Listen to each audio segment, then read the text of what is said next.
Reading from Krishna book, chapter 2, Prayers by the Demigods for Lord Krishna in the Womb. King Kamsa not only occupied the kingdoms of the Yadu, Bhoja, and Andhaka dynasties, and the kingdom of Shurasena, but he also made alliances with all the other demoniac kings as follows: the demon Pralamba, demon Baka, demon Chanura, demon Trinavarta, demon Agasura, demon Mustika, demon Arista, demon Devavida, demon Putana, demon Keshi, and demon Denuka. At that time, Jarasandha was the king of Magda province, known at present as Bihar state. Thus, by his diplomatic policy, Kamsa consolidated the most powerful kingdom of his time under the protection of Jarasandha. He made further alliances with such kings as Banasura and Baumasura until he was the strongest. Thus he began to behave most inimically toward the Yadu dynasty, into which Krishna was to take his birth. Being harassed by Kamsa, the kings of the Yadu, Bhoja, and Andhaka dynasties took shelter in different states, such as the state of the Kurus and the state of the Panchalas, and the states known as Kikaya, Shalva, Vidarbha, Nishada, Videha, and Koshala. Kamsa broke the solidarity of the Yadu kingdom, as well as the Bhoja and Andhaka. He made his position the most solid within the vast tract of land known at that time as Bharat-Varsa. When Kamsa was killing the 6 babies of Devaki and Vasudeva one after another, many friends and relatives of Kamsa approached him and requested him to discontinue these heinous activities. But all of them became worshippers of Kamsa. When Devaki became pregnant for the 7th time, a planetary expansion of Krishna known as Ananta appeared within her womb. Devaki was overwhelmed with both jubilation and lamentation. She was joyful, for she could understand that Lord Vishnu had taken shelter within her womb, but at the same time she was very sorry that as soon as her child would come out, Kamsa would kill him. At that time, the Supreme Personality of Godhead Krishna, being compassionate upon the Yadus, who were fearful due to the atrocities committed by Kamsa, ordered the appearance of Yogamaya, his internal potency. Krishna is the Lord of the universe, but he is especially the Lord of the Yadu dynasty. Yogamaya is the principal potency of the Supreme Personality of Godhead. In the Vedas it is stated that the Lord, the Supreme Person, has multi-potencies, Parisya Shaktir Vaviddaiva Shruyate. All the different potencies are acting externally and internally, and Yogamaya is the chief of all potencies. The Lord ordered the appearance of Yogamaya in the land of Rajabhumi in Vrindavan, which is always decorated and full with beautiful cows. In Vrindavan, Rohini, one of the wives of Vasudeva, was residing at the house of King Nanda and Queen Yashoda. Not only Rohini, but many others in the Yadu dynasty were scattered all over the country due to their fear of the atrocities of Kamsa. Some of them were even living in the caves of the mountains. The Lord thus informed Yogamaya, under the imprisonment of Kamsa and Devaki and Vasudeva, and at the present moment my planetary expansion, Shesha, is within the womb of Devaki. You can arrange the transfer of Shesha from the womb of Devaki to the womb of Rohini. After this arrangement, I am personally going to appear in the womb of Devaki with my full potencies. Then I shall appear as the son of Devaki and Vasudeva, and you shall appear as the daughter of Nanda and Yashoda in Vrindavan.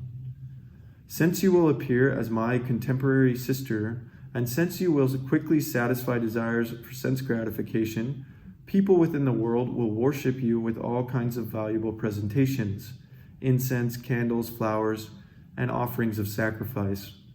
People who are after materialistic perfection will worship you under the different forms of your expansions, which will be named Durga, Bhadrakali, Vijay, Vaishnavi, Kamuda, Chandika, Krishna, Madhavi, Kanyaka, Maya, Narayani, Ishani, Sharada, and Ambika. Krishna and Yogamaya appeared as brother and sister, the Supreme Powerful and the Supreme Power. Although there is no clear distinction between the powerful and the power, power is always subordinate to the powerful. those who are materialistic and worshippers of the power, those who are materialistic are worshippers of the power, but those who are transcendentalists are worshippers of the powerful.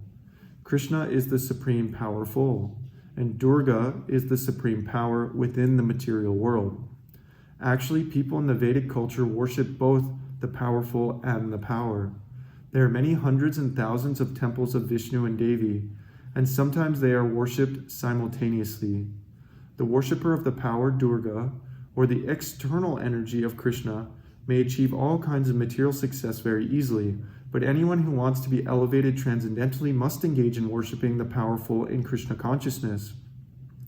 The Lord also declared to Yogamaya, by planetary expansion, Ananta Shesha is within the womb of Devaki.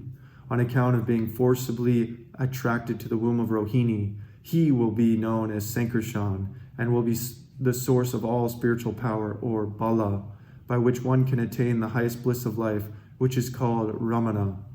Therefore, the planetary portion of Ananta will be known after his appearance either as Sankarshan or as Balaram. In the Upanishads it is stated, Na yam atma bala hi ne na labhyaha. The purport is that one cannot attain the supreme platform of self-realization without being sufficiently favored by Balaram. Bala does not mean physical strength. No one can attain spiritual perfection by physical strength. One must have the spiritual strength which is infused by Balaram or Sankarshan, Ananta or Sheshanaga. Or Sheshanaga is the source of the power which sustains all the planets in their different positions. Materially, this sustaining power is known as the law of gravitation, but actually it is a display of the potency of Sankarshan. Balaram or Sankarshan is the source of spiritual power, or the original spiritual master. Therefore, Lord Nityananda Prabhu, who is also the incarnation of Balaram, is the original spiritual master. And the spiritual master is the representative of Balaram, the form of the Supreme Personality of Godhead, who supplies spiritual strength. In the Chaitanya Charitamrita, it is confirmed that the spiritual master is the manifestation of the mercy of Krishna. Thus ordered by the Supreme Personality of Godhead, Yogamaya circumambulated the Lord and then appeared within this material world according to his order. When Yogamaya, the supreme power of the supremely powerful personality of Godhead, transferred Lord Shesha from the womb of Devaki to the womb of Rohini, both Devaki and Rohini were under Yogamaya's spell, which is called Yoga Nidra. When this was done, people thought that Devaki's 7th pregnancy had been a miscarriage. Thus, although Balaram appeared as the son of Devaki, he was transferred to the womb of Rohini to appear as her son. After this arrangement, the Supreme Personality of Godhead, Krishna, who is always ready to protect his unalloyed devotees, entered within the mind of Vasudeva as the Lord of the whole creation, with full inconceivable potencies. It is understood in this connection that Lord Krishna first of all situated himself in the unalloyed heart of Vasudeva and was then transferred to the heart of Devaki. He was not put into the womb of Devaki by seminal discharge. The Supreme Personality of Godhead, by his inconceivable potency, can appear in any way. It is not necessary for him to appear in the ordinary way by seminal injection within the womb of a woman. When Vasudeva was sustaining the form of the Supreme Personality of Godhead within his heart, he appeared just like the glowing sun, whose shining rays are always unbearable and scorching to the common man. The form of the Lord, situated in the pure, unalloyed heart of Vasudeva, is not different from the original form of Krishna. The appearance of the form of Krishna anywhere, and specifically within the heart, is called Dham. Dham refers not only to Krishna's form, but also to his name, his qualities, and his paraphernalia. Everything becomes manifest simultaneously. Thus, the internal form of the Supreme Personality of Godhead with full potencies was transferred from the mind of Vasudeva to the mind of Devaki, exactly as the setting sun's rays are transferred to the full moon rising in the east. Krishna, the Supreme Personality of Godhead, thus entered the body of Devaki from the body of Vasudeva without being subject to any of the conditions of an ordinary living entity. Since Krishna was there, it is to be understood that all his planetary expansions, such as Narayan, and incarnations such as Lord Nrsimha and Varaha were with him, and they also were not subject to the conditions of material existence. In this way, Devaki became the residence of the Supreme Personality of Godhead, who is one without a second and the cause of all creation. Devaki became the residence of the Absolute Truth, but because she was confined within the house of Kamsa, she looked just like a suppressed fire, or like misused education. When fire is kept in a jug, the illuminating rays of the fire cannot be very much appreciated. Similarly, misused knowledge, which does not benefit the people in general, is not very much appreciated. So Devaki was kept within the prison walls of Kamsa's palace, and no one could see her transcendental beauty, which resulted from her conceiving the Supreme Personality of Godhead. Kamsa, however, was the transcendental beauty of his sister Devaki, and he at once concluded that the Supreme Personality of Godhead had taken shelter in her womb. She had never before looked so wonderfully beautiful. He could distinctly understand that there was something wonderful within the womb of Devaki. In this way, Kamsa became perturbed because he was sure that the Supreme Personality of Godhead, who would kill him in the future, had now come. Kamsa began to think, what is to be done with Devaki? Surely she has Vishnu or Krishna within her womb, so it is certain that Krishna has come to execute the mission of the demigods. And even if I immediately kill Devaki, his mission cannot be frustrated. Kamsa knew very well that no one can frustrate the purpose of Vishnu. Any intelligent man can understand that the laws of God cannot be violated. His purpose will be served in spite of all impediments offered by the demigods. Kamsa thought, if I kill Devaki at the present moment, Vishnu will enforce his supreme will more vehemently. To kill Devaki just now would be a most abominable act.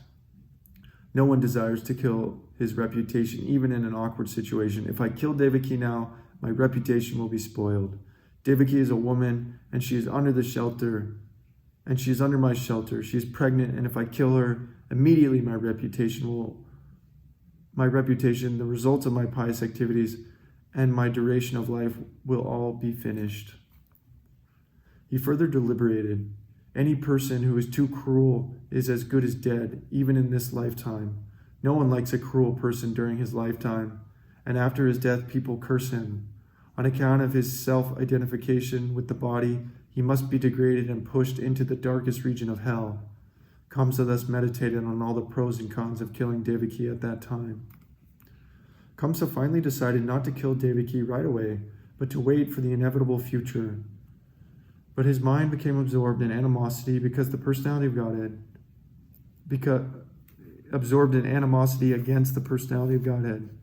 He patiently waited for the delivery of the child, expecting to kill him, as he had done previously with the other babies of Devaki. Thus, being merged in the ocean of animosity against the personality of Godhead, he began to think of Krishna or Vishnu while sitting, while sleeping, while walking, while eating, while working, in all the situations of his life. His mind became so much absorbed with the thought of the Supreme Personality of Godhead that indirectly he could see only Krishna or Vishnu around him. Unfortunately, although his mind was so absorbed in the thought of Vishnu, he was not recognized by as a devotee because he was thinking of Krishna as an enemy. The state of mind of a great devotee is always to be absorbed in Krishna, but a devotee thinks of him favorably, not unfavorably. To think of Krishna favorably is Krishna consciousness, but to think of Krishna unfavorably is not Krishna consciousness. At this time, Lord Brahma and Lord Shiva, accompanied by great sages like Narada, followed by many other demigods, invisibly appeared in the house of Kamsa. They began to pray to the Supreme Personality of Godhead in select verses, which are very pleasing to the devotees and which award fulfillment of their desires. The first words they spoke acclaim that the Lord is true to his vow. As stated in the Bhagavad Gita, Krishna descends to this material world just to protect the pious and to destroy the impious. That is his vow. The demigods could understand that the Lord had taken his residence within the womb of Devaki to fulfill his vow, and they were very glad that the Lord was appearing in order to fulfill his mission. Then the demigods addressed the Lord as Satyam Param, or the Supreme Absolute Truth. Everyone is searching after the truth. That is the philosophical way of life. The demigods give information that the Supreme Absolute Truth is Krishna. One who becomes fully Krishna conscious can attain the Absolute Truth. Krishna is the Absolute Truth because, unlike relative truth, he is truth in all three phases of eternal time. Time is divided into past, present, and future. Krishna is truth always, past, present, and future. In the material world, everything is being controlled by supreme time, in the course of past, present, and future. But before the creation, Krishna was existing, and when there is creation, everything is resting in Krishna, and when the creation is finished, Krishna will remain. Therefore, he is the absolute truth in all circumstances. If there is any truth within this material world, it emanates from the supreme truth, Krishna. If there is any opulence within this material world, the cause of the opulence is Krishna. If there is any reputation within this material world, the cause of the reputation is Krishna. If there is any strength within this material world, the cause of such strength is Krishna. If there is any wisdom and education within this material world, the cause of such wisdom and education is Krishna. Therefore, Krishna is the source of all relative truths. This material world is composed of 5 principal elements: earth, water, fire, air, and ether. And all such elements are emanations from Krishna, also known as solidity, liquidity, warmth, air, and space. The material scientists accept these 5 primary elements as the cause of the material manifestation, but the elements in their gross and subtle states are produced by Krishna. The living entities who are working within this material world are products of his marginal potency. In the 7th chapter of the Bhagavad Gita, it is clearly stated that the whole manifestation is a combination of 2 kinds of energies of Krishna, the superior energy and the inferior energy. The living entities are the superior energy, and the dead material elements are his inferior energy. In its dormant stage, everything remains in Krishna. The demigods continue to offer their respectful prayers unto the supreme form of the personality of Godhead, Krishna, by analytical study of the material manifestation. What is this material manifestation? It is just like a tree. A tree stands on the ground. Similarly, the tree of the material manifestation is standing on the ground of material nature. This material manifestation is compared to a tree because a tree is ultimately cut off in due course of time. A tree is called vriksha. Vriksha means that thing which will be ultimately cut off. Therefore, this tree of the material manifestation cannot be accepted as the ultimate truth, because it is influenced by time. But Krishna's body is eternal. He existed before the material manifestation. He is existing while the material manifestation is continuing, and when it will be dissolved, he will continue to exist. Therefore, only Krishna can be accepted as the absolute truth. The Katha Upanishad also states this example of the tree of the material manifestation standing on the ground of material nature. This tree has 2 kinds of fruits, distress and happiness. Those who are living in the tree of the body are just like 2 birds. One bird is the localized aspect of Krishna known as the Paramatma, and the other bird is the living entity. The living entity is eating the fruits of this material manifestation. Sometimes he eats the fruits of happiness, and sometimes he eats the fruits of distress. But the other bird is not interested in eating the fruit of distress or happiness because he is self-satisfied. The Katha Upanishad states that one bird on the tree of the body is eating the fruits, and the other bird is simply witnessing. The roots of this tree extend in 3 directions. This means that the root of the tree is the 3 modes of material nature: goodness, passion, and ignorance. Just as the tree's roots expands, so by association of the modes of material nature, goodness, passion, and ignorance, one expands his duration of material existence. The tastes of the fruits are of 4 kinds: religiosity, economic development, sense gratification, and ultimately liberation. According to the different associations in the 3 modes of material nature, the living entities are tasting different kinds of religiosity, different kinds of economic development, different kinds of sense gratification, and different kinds of liberation. Practically all material work is performed in ignorance, but because there are 3 qualities, namely the quality of ignorance is covered with goodness or passion, the taste of these material fruits is accepted through 5 senses. The 5 sense organs through which knowledge is acquired are subjected to 6 kinds of whips: lamentation, illusion, infirmity, death, hunger, and thirst. This material body, or the material manifestation, is covered by 7 layers: skin, muscle, blood, marrow, bone, fat, and semen. The branches of this tree are 8: earth, water, fire, air, ether, mind, intelligence, and ego. There are 9 gates in this body: the 2 eyes, 2 nostrils, 2 ears, 1 mouth, 1 genital, 1 rectum. And there are 10 kinds of internal air passing within the body: prana, apana, udana, vyana, samana, etc. The 2 birds seated in this tree, as explained above, are the living entity and the localized Supreme Personality of Godhead, Paramatma. The root cause of the material manifestation described here is the Supreme Personality of Godhead. The Supreme Personality of Godhead expands himself to take charge of the 3 qualities of the material world. Vishnu takes charge of the mode of goodness, Brahma takes charge of the mode of passion, and Lord Shiva takes charge of the mode of ignorance. Brahma, by the mode of passion, creates this manifestation. Lord Vishnu maintains this manifestation by the mode of goodness, and Lord Shiva annihilates it by the mode of ignorance. The whole creation ultimately rests in the Supreme Lord.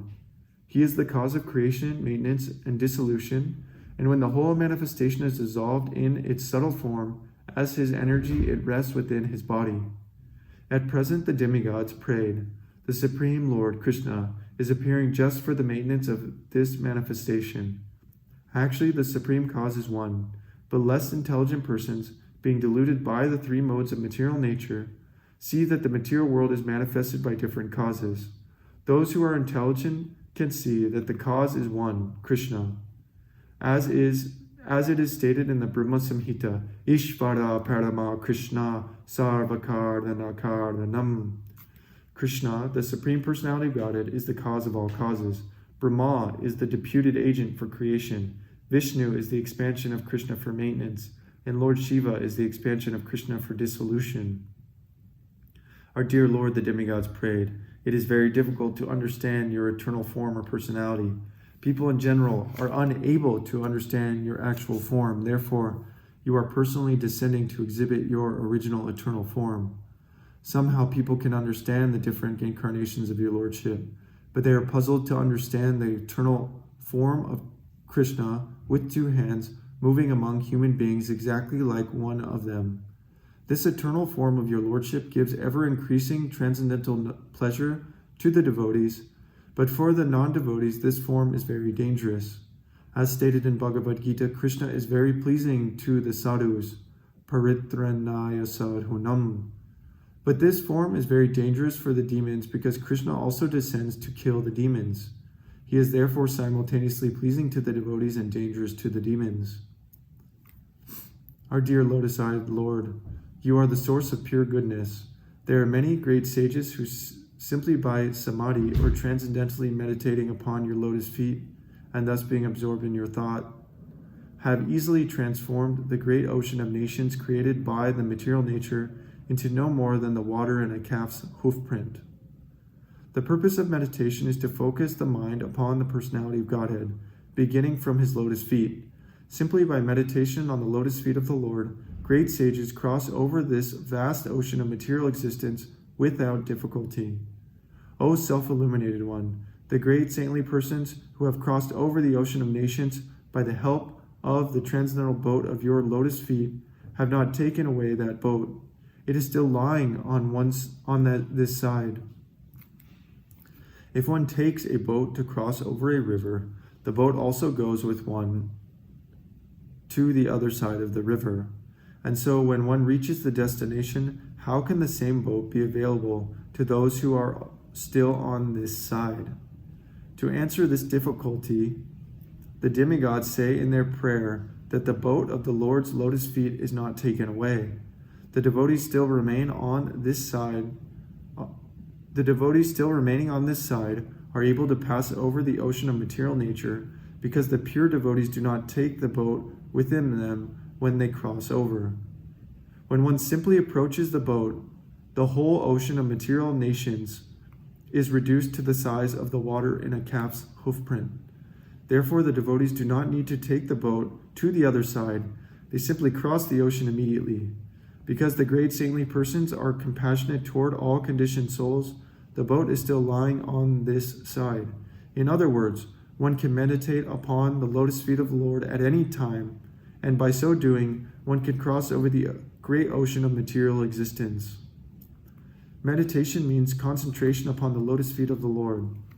Lotus feet indicate the Supreme Personality of Godhead, but those who are impersonalists do not recognize the lotus feet of the Lord, and therefore their object of meditation is something impersonal. The demigods express their mature verdict that persons who are interested in meditating on something void or impersonal cannot cross over the ocean of nations. Such persons are simply imagining that they have become liberated. O lotus-eyed Lord, their intelligence is contaminated because they failed to meditate upon the lotus feet of your Lordship. As a result of this neglectful activity, the impersonalists fall down again into the material way of conditioned life, although they may temporarily rise to the point of impersonal realization. Impersonalists undergo severe austerities and penances to merge themselves into the Brahman effulgence, or impersonal Brahman existence. But their minds are not free from material contamination. They have simply tried to negate the material ways of thinking. That does not mean that they have become liberated. Thus they fall down. In the Bhagavad Gita, it is stated that the impersonalist has to undergo great tribulation in realizing his ultimate goal. At the beginning of Srimad Bhagavatam, it is also stated that without devotional service to the Supreme Personality of Godhead, one cannot understand liberation from the bondage of fruitive activities. This statement of Lord Krishna is there in the Bhagavad Gita, and in Srimad Bhagavatam, the statement of the great sage Narada is there. And here also the demigods confirm it. Persons who have not taken to devotional service are understood to have come short of the ultimate purpose of knowledge and are not favored by your grace. The impersonalists simply think that they are liberated, but actually they have no feeling for the personality of Godhead, because they think that when Krishna comes into the material world, he accepts a material body. They therefore overlook the transcendental body of Krishna. This is confirmed in the Bhagavad Gita, avajananti mamudaha. In spite of conquering material lust and rising to the point of liberation, the impersonalists fall down. If they are engaged just in knowing things for the sake of knowledge and do not take to the devotional service of the Lord, they cannot achieve the desired result. Their achievement is the trouble they take, and that is all. It is clearly stated in the Bhagavad Gita that to realize Brahman identification is not all. Brahman identification may help one become joyful without material attachment or detachment and to achieve the platform of equanimity. But after this stage, one has to take to devotional service. When one takes to devotional service after being elevated to the platform of Brahman realization, he is then admitted into the spiritual kingdom for permanent residence in association with the Supreme Personality of Godhead. That is the result of devotional service. Those who are devotees of the Supreme Personality of Godhead never fall down like the impersonalists. Even if the devotees fall down, they remain affectionately attached to their Lord. They can meet all kinds of obstacles on the path of devotional service, and freely, without any fear, they can surmount such obstacles. Because of their surrender, they are certain that Krishna will always protect them. As it is promised by Krishna in Bhagavad Gita, my devotees are never vanquished. Our dear Lord, the demigods continued, you have appeared in your original eternal form of unalloyed goodness for the welfare of all living entities within this material world. taking advantage of your appearance, all of them can now very easily understand the nature and form of the Supreme Personality of Godhead. Persons who belong to the four divisions or the social orders, the brahmacharyas, grihastas, vanaprasts, and sannyasis, can all take advantage of your appearance.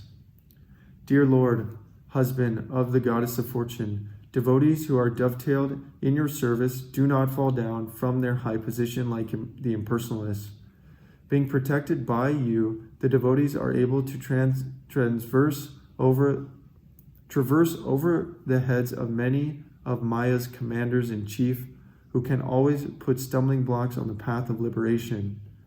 Dear Lord, you appear in your eternal transcendental form for the benefit of the living entities, so that they can see you face to face and offer their worshipful sacrifices by ritualistic performance of the Vedas, mystic meditation, and devotional service as recommended in the scriptures.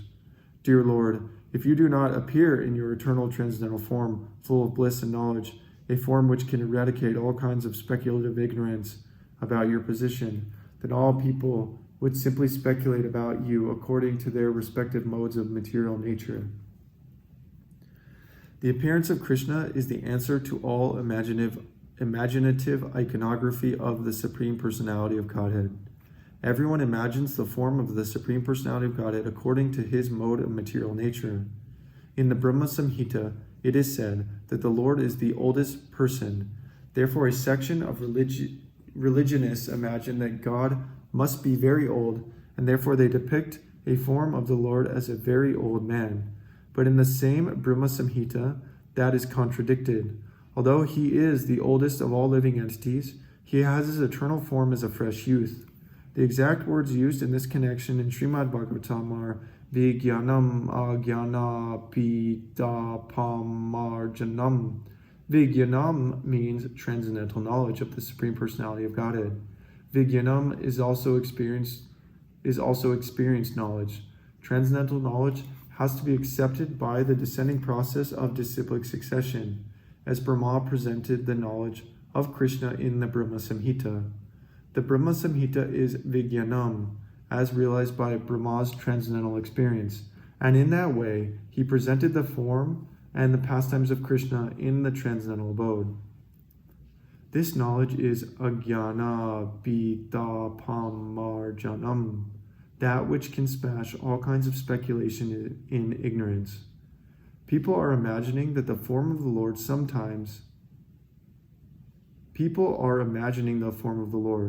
Sometimes he has no form, and sometimes he has form, according to their different imaginations.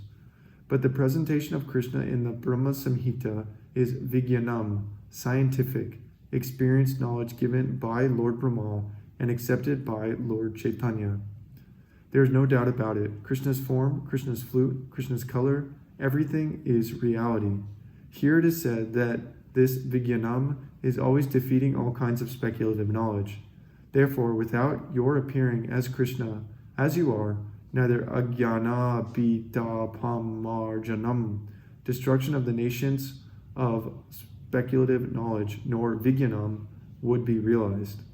In other words, your appearance will vanquish the ignorance of speculative knowledge and establish the real experienced knowledge of authorities like Lord Brahma.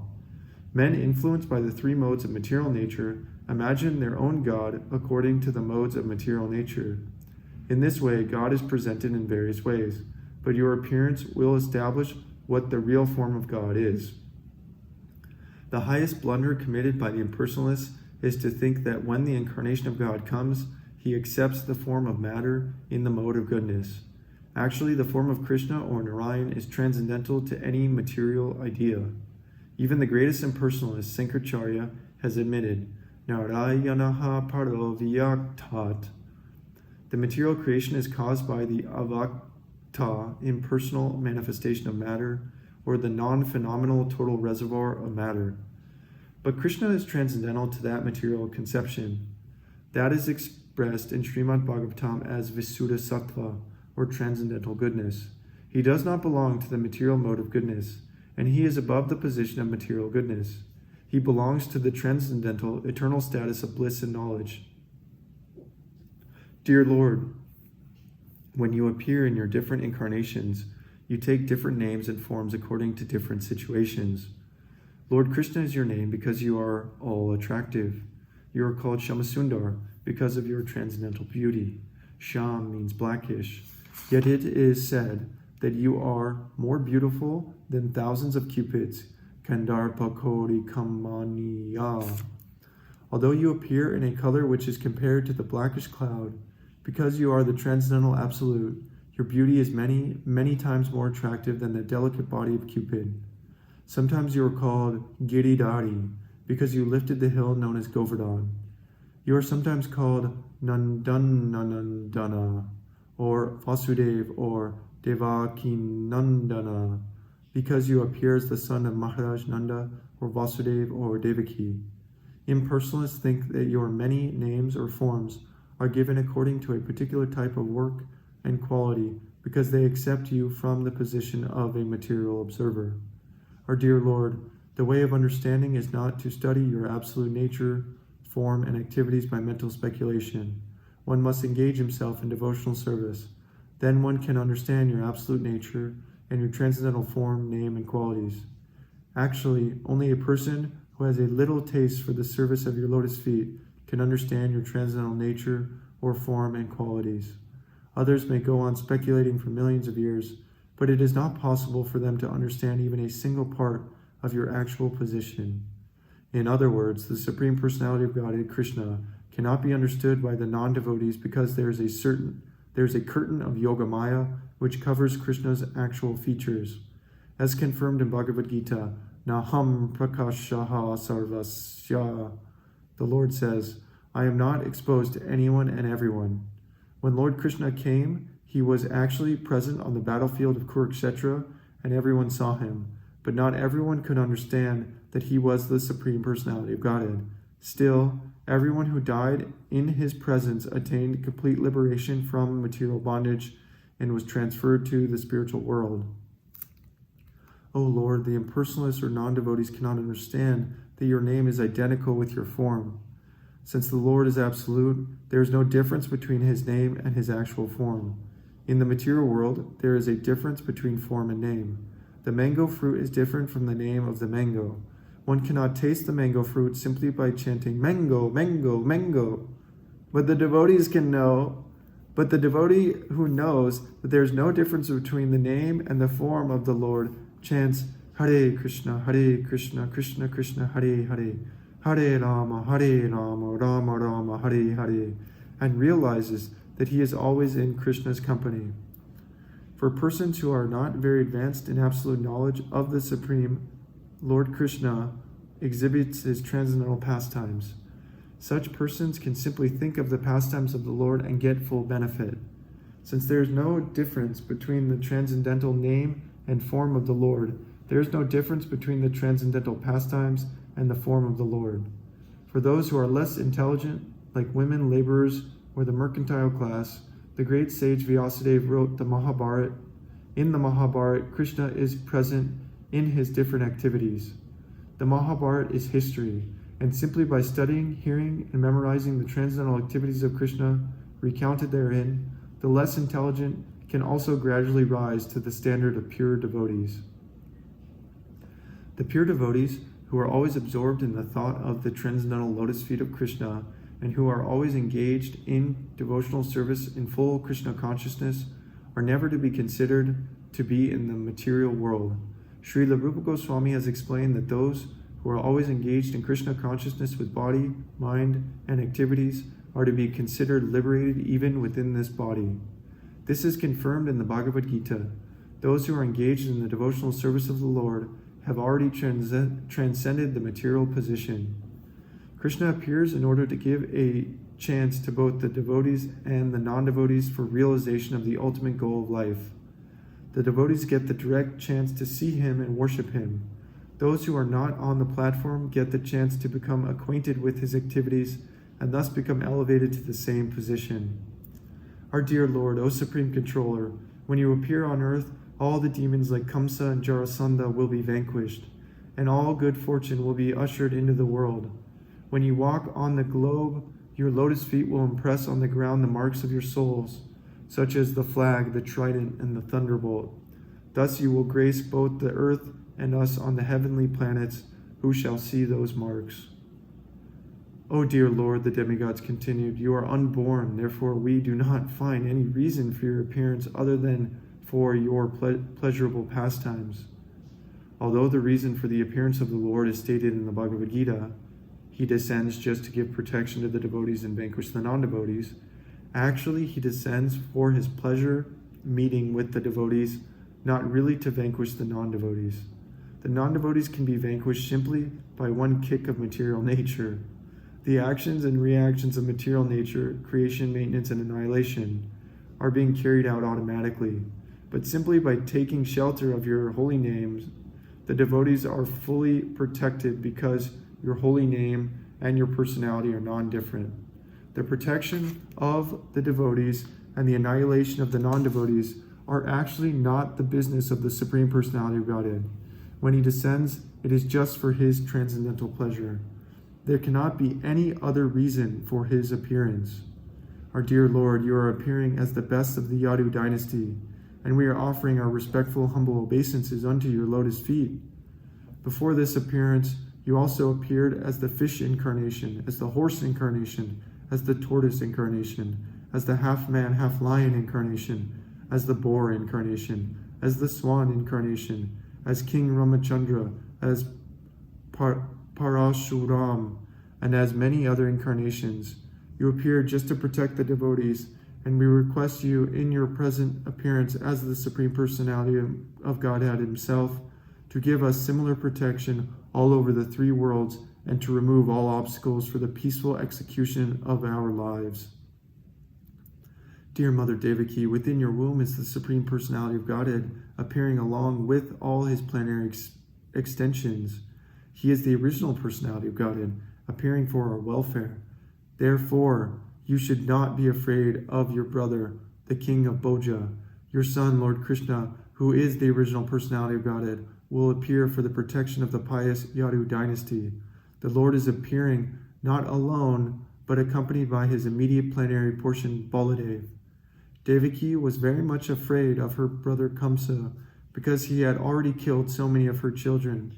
So she was very anxious about Krishna.